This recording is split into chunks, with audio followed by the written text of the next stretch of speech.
Hi booktube, Aaron here. Hope you're doing very well.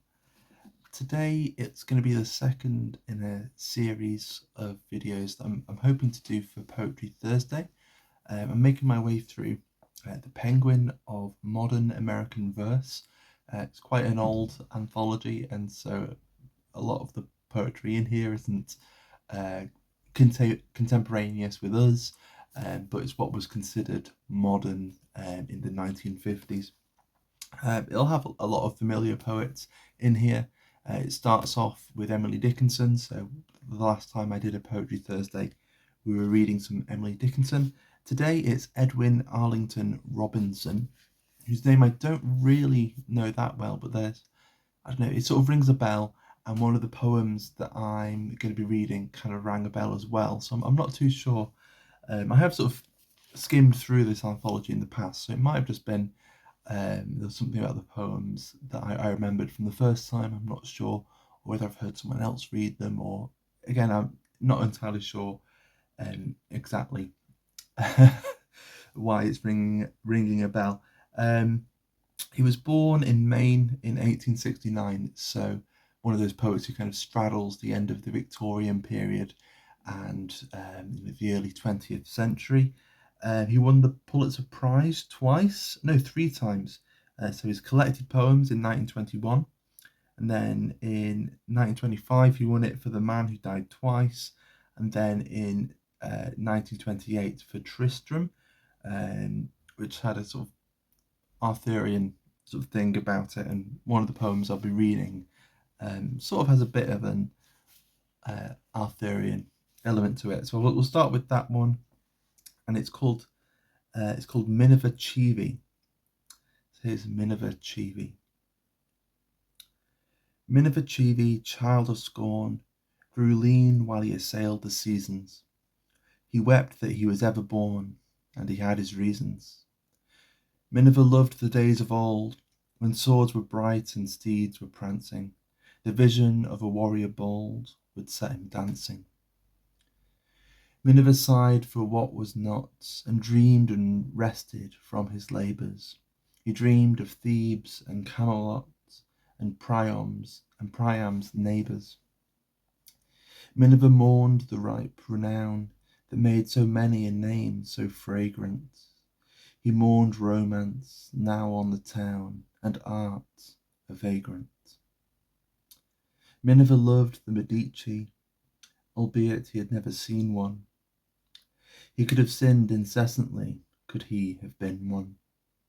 Miniver cursed the commonplace and eyed a khaki suit with loathing. He missed the medieval grace of iron clothing. Miniver scorned the gold he sought, but sore annoyed was he without it. Miniver thought and thought and thought and thought about it. Miniver Chii, born too late, scratched his head and kept on thinking. Miniver coughed and called it fate and kept on drinking. I kind of like how he's a kind of sort of quixotic kind of character. However, instead of sort of going off and going on his own adventures and sort of owning who he wants to be, instead it's maybe a bit more realistic, and so instead he's turned to the bottle. And I suppose there's some elements that, elements, just little details that maybe say a lot, like the contrast between khaki and the armor of a medieval knight, possibly suggesting that he himself is a soldier, and that he's sort of drinking after getting back from the front, or who knows. But there's something about it that's charming. I like the fact that when you say Miniver Chii, it almost sounds like an old sort of medieval name or an Italian name. There's something, and yet the way it's written, it looked kind of quaint and a bit silly. So yeah, an intriguing little poem. And then next up, thought I'd read one of his sonnets. This is New England. Here, where the wind is always north-northeast, and children learn to walk on frozen toes, Wonder begets an envy of all those who boil elsewhere with such a lyric yeast of love that you will hear them at a feast where demons would appeal for some repose, still clamouring where the chalice overflows and crying wildest who have drunk the least. Passion is here a solure of wits, we're told, and love a cross for them to bear. Joy shivers in the corner where she knits, and conscience always has a rocking chair. Cheerful as when she tortured into fits the first cat that was ever killed by care.